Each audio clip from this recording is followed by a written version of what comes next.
Guys এখন আমি আছি 3-4টে অ্যাবান্ডারেড হাউসের সামনে। মানে এই ঘরগুলো অনেকদিন ধরে বন্ধ হচ্ছে, তো চলো দেখবো ঘরগুলোর মধ্যে কি কি রয়েছে। ভর দুপুরে আমি জঙ্গলের মধ্যে একটা পুরোনো বাড়ি দেখতে পাই, তারপরে পুরো জঙ্গল পেরিয়ে আমি সেই বাড়িতে ঢোকার চেষ্টা করি আর চারিপাশে পুরো জলে ডুবে গেছে। ভিডিওর মধ্যে আমি এই বাড়িটার মধ্যে ঢুকবো আর দেখবো কি রহস্য লুকিয়ে আছে এই বাড়িটার মধ্যে। এখানে একটা ঘর আছে যেটা কিন্তু বন্ধ, মেইন ডোরটা বন্ধ, বাট উপরে গাইস দেখো এগুলো কি, মানে প্রত্যেকটা এখানে কাজ ভাঙা। বাট ঘরে চালায় তোমাদের এই ঘরগুলো সম্বন্ধে একটু বলে দেই। তো গাইস এখন আমি আছি একটা পুরোনো স্কুল বাড়ির সামনে, দেখো আমার পিছনেই আছে। এটা একটা একসময় স্কুল ছিল, আর এই স্কুলের হিস্ট্রি হলো এই স্কুলটা 5 বছর চলেই বন্ধ হয়ে যায়। এই স্কুলে যেসব বাচ্চারা পড়তো তারা নাকি কোনো একজন দুর্ঘটনায় মারা গেছিল, তারপর থেকে সেই স্কুলে 3-4 জন বাচ্চা নিখোঁজ হয়ে গেছিল। তো আমি তো ভেবেছিলাম আমাদের ফার্স্ট আমাদের ট্রিপ এটা দিয়ে শুরু হবে, বাট যা জঙ্গল পিছনে ভাই, আমার পক্ষে ওখানে যাওয়া সম্ভব না।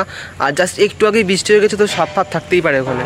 এই জায়গাটাকে লোকজনরা সবসময় এড়িয়ে চলে, বাট আমি ভেবেছিলাম এই ভিতরে ঢুকবো, বাট এত জঙ্গল আর বৃষ্টি হয়ে গেছে তাই জন্য আমি এখানটায় বাদে দিয়ে দিলাম। এখন আমি যেই ঘরটার সামনে আছি এটা বেসিক্যালি ছিল স্কুলের কিচেন রুম। বাচ্চারা এখানে মিড ডে মিল খেতো, এখানে রান্না ঠান্না হতো, বাট এটা এখন পুরো বন্ধ হয়েছে। দেখাচ্ছি চলো এর মধ্যে কি রয়েছে।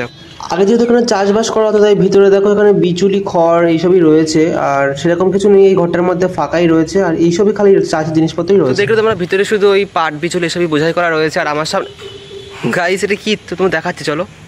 গাইস দেখো এখানে একটা ঘর আছে যেটা কিন্তু বন্ধ, মেইন ডোরটা বন্ধ, বাট উপরে গাইস দেখো এগুলো কি, মানে প্রত্যেকটা এখানে কাজ ভাঙা। তোমরা দেখতে পাচ্ছ না জানি না, বাট প্রত্যেকটা কাজ এখানে ভাঙা। এই যে অ্যাবান্ডন হাউসটা তোমাদের দেখালাম, এইটার সম্পর্কে একটা মারাত্মক হিস্ট্রি রয়েছে। সেটা হচ্ছে রাত্রিবেলা কিছু বছর আগে এখানে নাকি রাত্রিবেলা করে এই যে ভিতর থেকে যে কাঁচা জলগুলো ভাঙা, ওইখানে একটা ঠকঠক করে আওয়াজ শুনতে পাওয়া যেত, অথচ ভিতরে কেউ নেই, বাট ওখানে আওয়াজটা শুনতে পাওয়া যেত স্টিল। এখন সেটা যায় না, আর সেই থেকেই কাজগুলো ভাঙা। লোকেরা বলে কেউ নাকি কাজ ভেঙে বাইরে বেরিয়ে এসেছে। মানে তোমরা বুঝতেই পারছো আমি কী বলতে চাইছি, এখন আমি বলছি না। তো দেখো আমি কিন্তু সামনেটাই আছি বাড়িটার, মানে প্রত্যেকটা কাজ উপরে ভাঙা রয়েছে। গাইস দেখো কী পেলাম এখানে, ভাই মনে হচ্ছে কেউ রাত্রিবেলা চুল লুকিয়ে এখানে ফেলে রেখে গেছে। এখন আমি আছি সেই অভিশপ্ত বাড়িটার সামনে। ভাই এটা বাড়ি না দোকান। তো এই জানলাগুলো হাইট নয়টা উপরে, আমার হাত পৌঁছাবে না। আমি ফোনটাকে উঁচু করে দেবো, তোমরা দেখে নাও ভিতরে কী আছে। চলো ভেতরে যাই না কি আছে তোমরা নিজেরাই দেখে নাও ভিতরে কী রয়েছে। আর এরপরেই না আমি গেছি আরেকটা ঘরের মধ্যে। এটা সম্পর্কে আমার অতটা নলেজ নেই, এটাতে কী ছিল আমি খুব একটা জানি না, বাট চলো ভিতরে কিছু একটা আছে আমি দেখতে পাচ্ছি জানলা দিয়ে। চলো তোমাদের দেখাচ্ছি কী আছে ভিতরে। কিন্তু এখানে এত বেশি জল ছিল আমি এখানে কিছুতেই যেতে পারলাম না। ভাই পায়ের কাছে পুরো জল, আমি যাবো কী করে এখান দিয়ে। চলো দূর থেকে আমি দেখাচ্ছি। তো দেখো ভেতরে নেই সবই রয়েছে, টিন বোঝাই করা মেশিনপত্র। তো এটা যেহেতু ফার্ম গেট, তো এখানে এই চাষবাসের জিনিসপত্র মেশিন এসবই বোঝাই করা রয়েছে। এখানে সেরকম কিছু নেই, বাট এই ঘরটার সামনে মানে আমি আসতেই ভয় করছে। এটা একটা মারাত্মক ঘর, চলো তোমাদের দেখাচ্ছি। এখানেও সেই একই কেস, পুরো জলে একদম ডুবে গেছে, আমি এখানেও যেতে পারলাম না। মানে ভাই ঘরটা দেখতে এত বেশি ডেঞ্জারাস লাগছে, আমি আর যাবো কী করে ভাই, পুরো জল এখানে আমি কী করে যাবো এর মধ্যে দিয়ে। এটা তোমাদের দূর থেকে দেখাচ্ছে, আর না যাই ভালো, সাপ ফাপ থাকতে পারে, মানে ভিড়ের মধ্যে পাখি রাখতে হবে। ঘরটা আমার পুরো খালি, দেখো ভিতরে কিছুই নেই। আমি তো ভালোই দেখতে পাচ্ছি পুরো খালি। তো আমি যেরকম হিস্ট্রি শুনেছি এই বাড়িটার সম্বন্ধে, এখানে একটা ফ্যামিলি থাকতো, 3 জন থাকতো সেখানে। একদিন রাত্রেবেলা হঠাৎ করে ভীষণ চিল্লানোর আওয়াজ পায়। একটা ফ্যামিলি তাদের বাচ্চা ছেলে ছিল, তো সেই ছেলেটা বাচ্চা 5 বছর বয়স ছিল, মারা গেছে, মানে রাত্রিবেলাতেই মারা গেছে অদ্ভুতভাবে। ডাক্তাররাও বলতে পারেনি যে এক্স্যাক্ট কোন রোগে বা কোন কারণে মারা গেছে। তো সেই থেকে সেই ফ্যামিলি ওই বাড়িটা ছেড়ে চলে যায়, সেই থেকে পুরোই রয়েছে।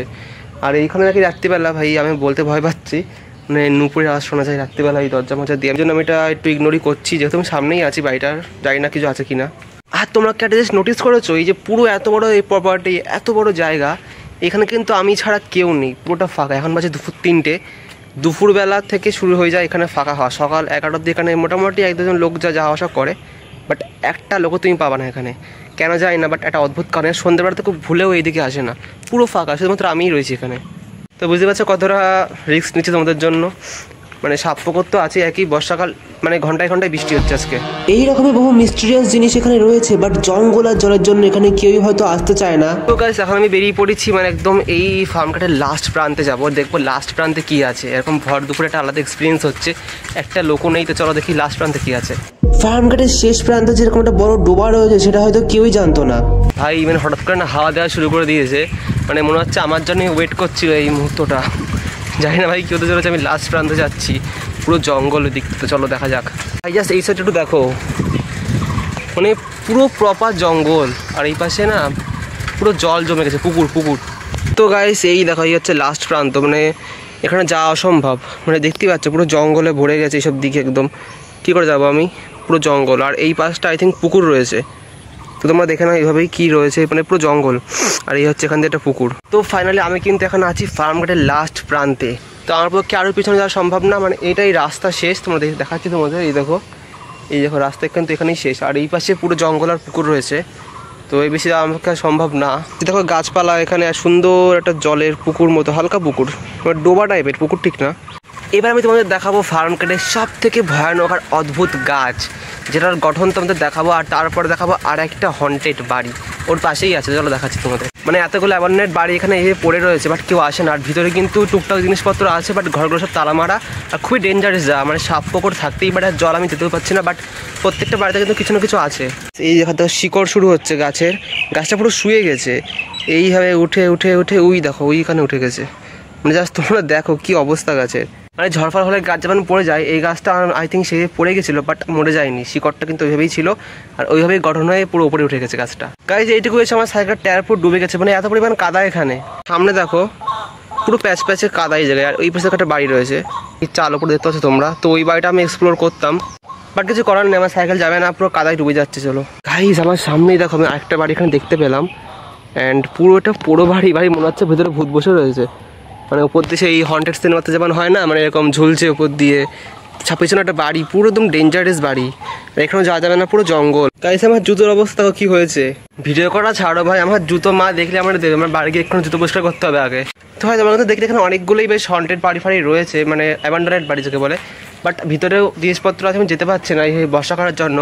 তো আমি কিন্তু এই ভিডিওটা এখানেই শেষ করছি, কারণ দেখো আমি যেতে তো পারছি না, বাট কী করবো আমি, এই বর্ষাকাল যাওয়ার সম্ভাবনা তোমাদের দেখে দিলাম যতটা সম্ভব। আর তোমরা যদি দেখতে চাও তোমরা সেটা নিজে কমেন্ট করো, আমি নেক্সট কোনো টাইম যেদিন বৃষ্টি হবে না বা শুকনো থাকবে তখন আমি গিয়ে তোমাদের ভিতরটা দেখাবো।